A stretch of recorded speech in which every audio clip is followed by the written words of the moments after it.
We're going to continue with this topic now on presidential elections. You can call us 0208 687 7878. You can also tweet to us at VOI_drivetime.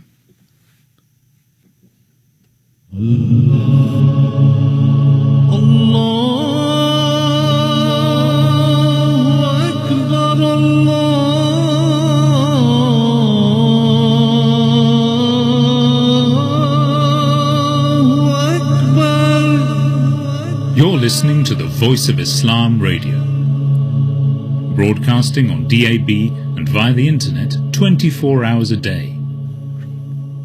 Assalamu alaikum, good afternoon and welcome back to the Drive Time Show. We're talking about a very hot debate, very hot topic. We're talking about the US elections and it's only a few hours away until we find out who will be the president of one of the most powerful countries in the world. Now, the US's search for Obama's successor has been a bit of a horror show, with 8 in 10 US voters saying that this campaign has left them feeling disgusted, and this is according to one of the New York Times poll last week.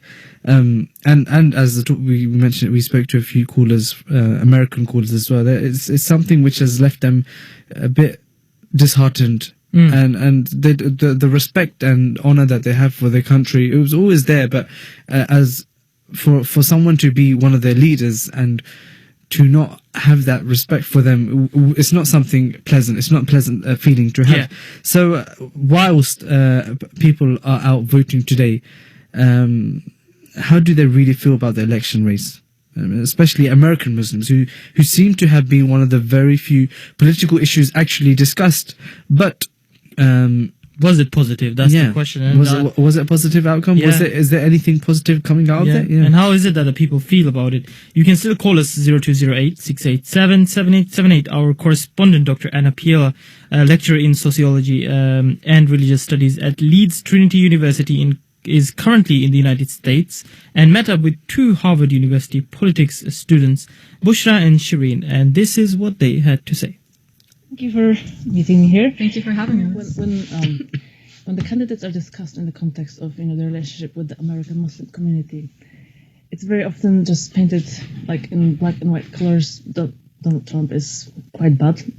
Hillary Clinton generally, is considered better and therefore good. Mm-hmm. But my question is, if Hillary were to win, what would you expect from her in the area of policy that's relevant for American Muslims? She's by no means a perfect candidate. I think Donald Trump is so extreme that we are all, I think as a community, American Muslims are pretty, okay, Hillary. Mm-hmm. But I personally would not, I personally don't expect a lot of outreach from Hillary Clinton to American Muslim communities. I know in debates and stuff, she said a lot about how, whenever they discuss Muslim issues, her rhetoric is always, that we need the American Muslims to help us find the extremists. And I'm not sure how much I personally agree with or really appreciate that sort of rhetoric. So I don't know. In terms of foreign policy, I also think she's a little bit of a war hawk. I don't think things will change necessarily, not for the good or the bad.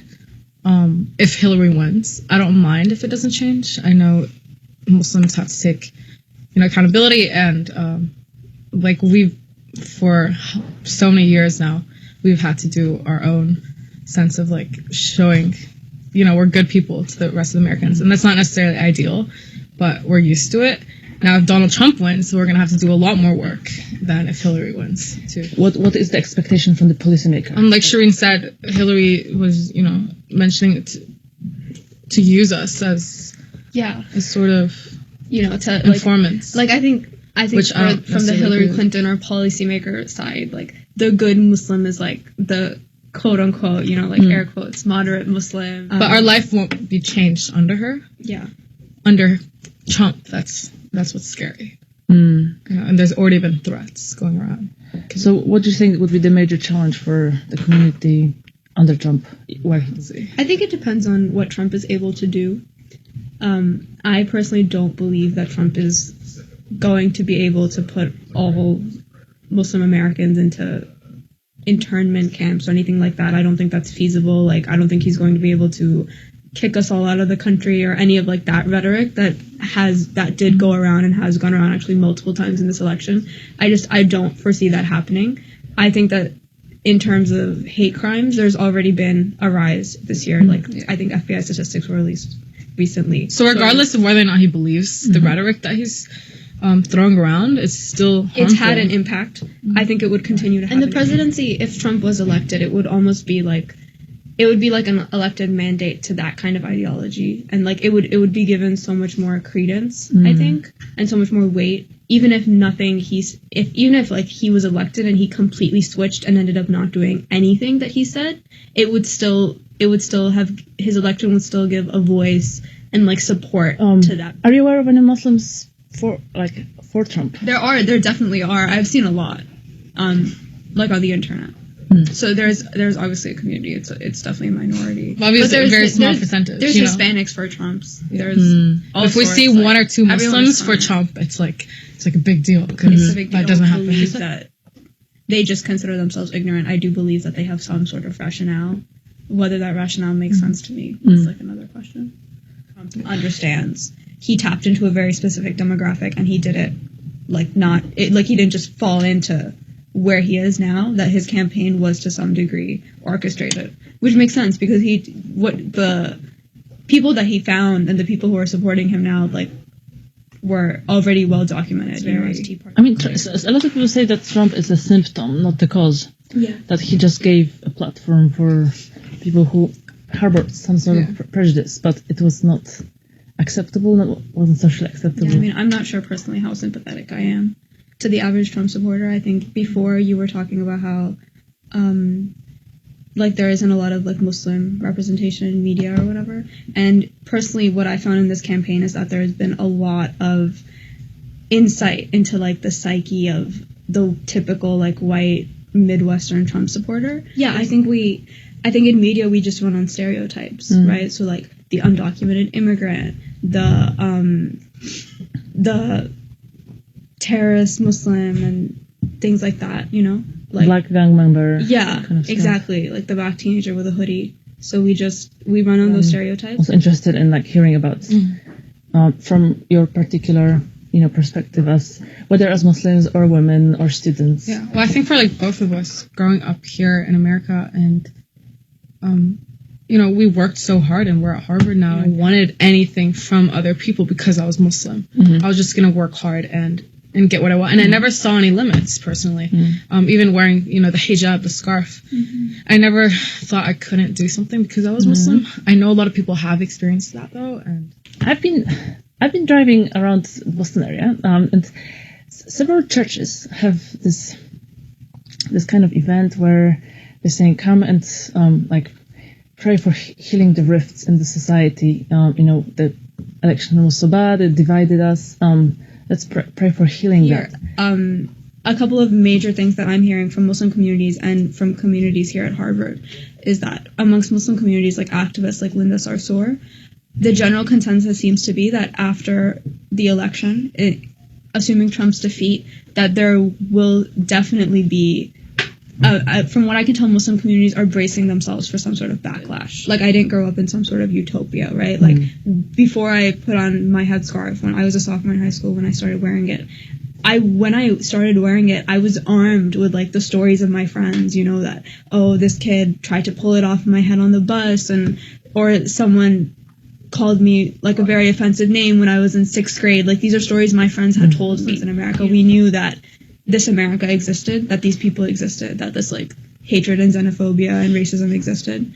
And now it's been brought to this national scale, and it's been, like, magnified. And in the long run, I don't know what that's going to do, but it's not going to go away. And I think, especially if Hillary Clinton is elected, I think that hatred will only continue to grow because so much of it is tied to this Obama presidency and to Barack Obama, who's almost like a symbol of like everything that is wrong with America to these people, and how Hillary Clinton has portrayed herself as a continuation of that works very well with liberal Americans, obviously with Democrats and with the Obama coalition. But to people like that, to Trump's people, it's only going to cement her as also, as a symbol of everything that's wrong with this country and everything that they wanted to go away. A lot of people who don't necessarily support Trump are voting for him because they don't want Hillary to be elected.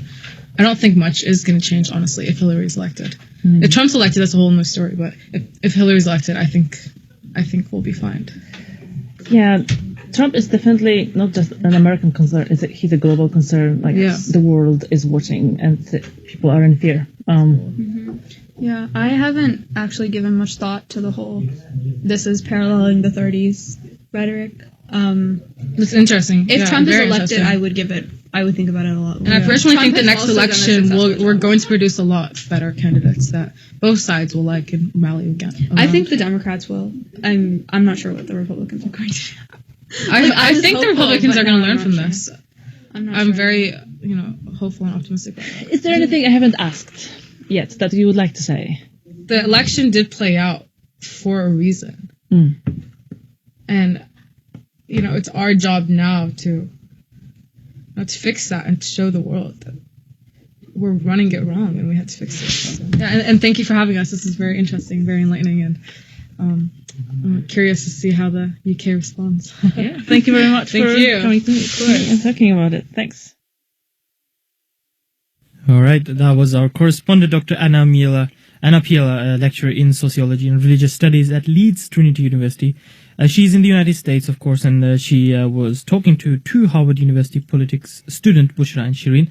A very interesting discussion. Of course, one of the things that they mentioned, Tahir, was that when we look at it from outside, right, we look at United States of America, the world leading power, and the man or the woman who is going to be leading it is going to be decided today, And you can't.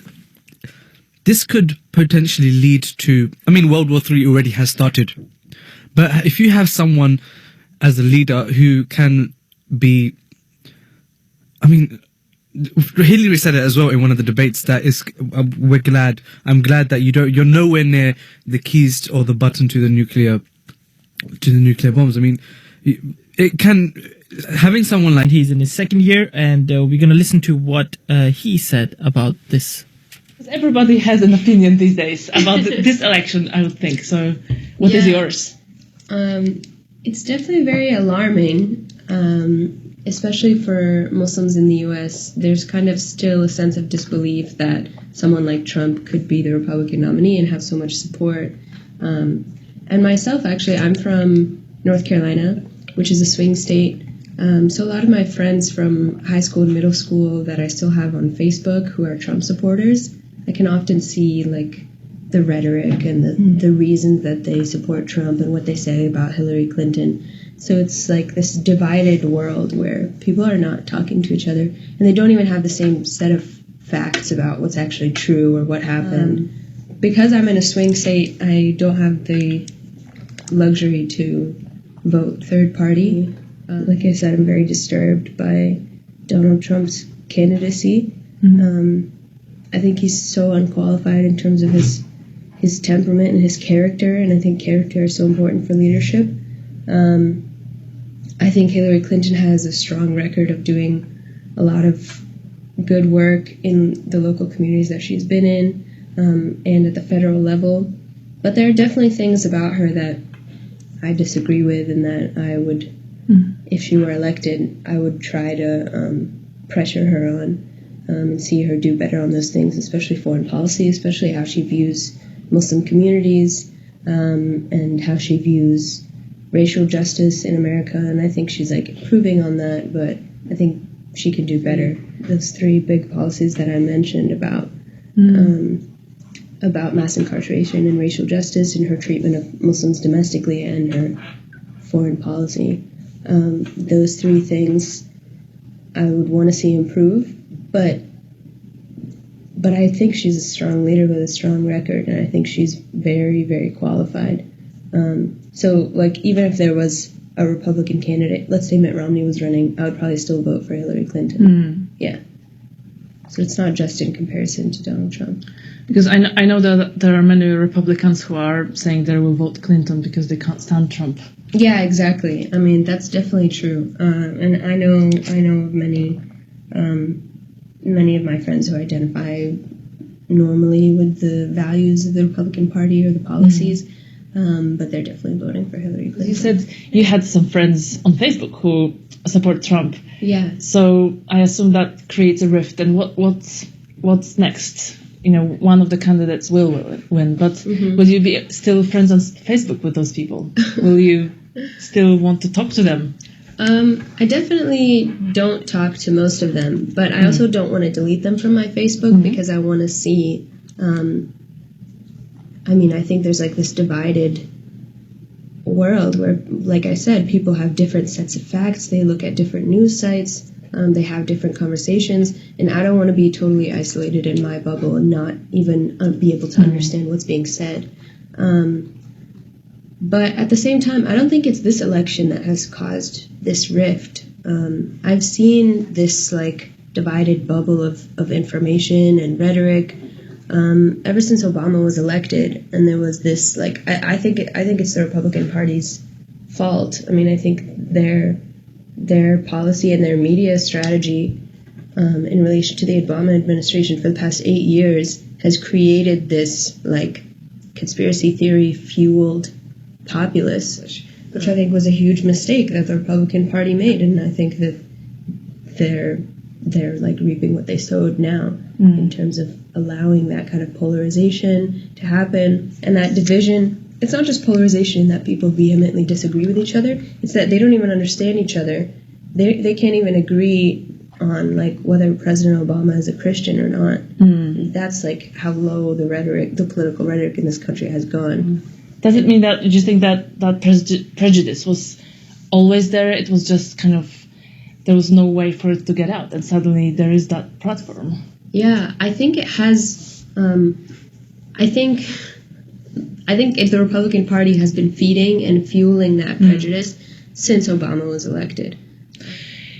You mentioned that you want Hillary Clinton to be more sort of progressive on a number of policies. Definitely. What is it that, for example, you would like to see in, her treatment of Muslims living in the States? Yeah, I think it's so disappointing every time she gets a question on Muslims.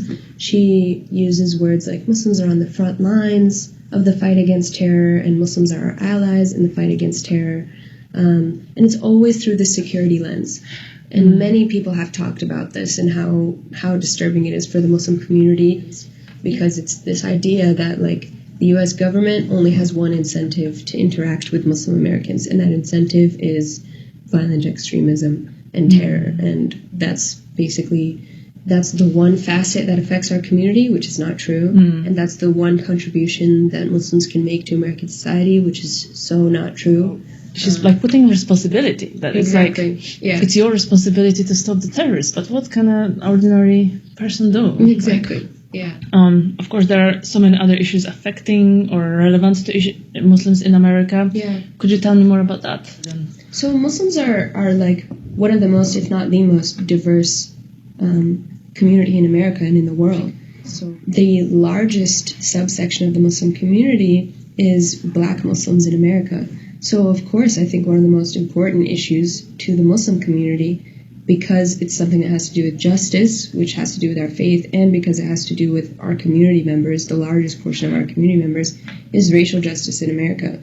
And there are lots of other issues in terms of like, rather than engage with the government on security, it would be more beneficial to engage with the government on like countering Islamophobia rather than countering violent extremism. There are kids being bullied every day in school for being Muslim, and they don't have the tools to respond to this. And it's affecting an entire generation of Muslim Americans who are being made to feel less welcome, less valued, less American. That's a serious problem that's going to affect Muslims in America for generations. And then, there are many domestic issues. I mean, like, Muslims intersect with so many communities when it comes to, like, income inequality and things like that. We care about these issues. I think people have a view of the president that the president can just do whatever they want, and anything that they put on their agenda is what's going to happen. But that's not how this country works. Like, the president doesn't just do everything they want. And I think that maybe one of the most important things, if not the most important thing about who is going to be the next president, is their rhetoric, what they set as the national conversation. What do you think America would be like under Trump for American Muslims? like I said before, I don't know if Trump would actually have the power to do that much of what he says he's going to do, but I think he has the power to make daily life, much more difficult for Muslims in America and for immigrants in America and so many other communities because of his rhetoric. American Muslims are among the communities with the highest patriotism. And like if you ask them, do you feel American? They say yes. I think you'll start to see that decline, and hate crimes will increase. People will be harassed in the streets. Like, I will fear for the safety of my family members and my friends who are visibly Muslim. And kids in school will be even more bullied and be made to feel even more unwelcome. All right, that was our correspondent talking to Iman from United States of America, and she was explaining how she feels about the presidential elections. Of course, I think all of the people around the world, especially in the United States of America, will be glued to their televisions, their internet, to look at what the results are coming, and will know by the early tomorrow morning or afternoon.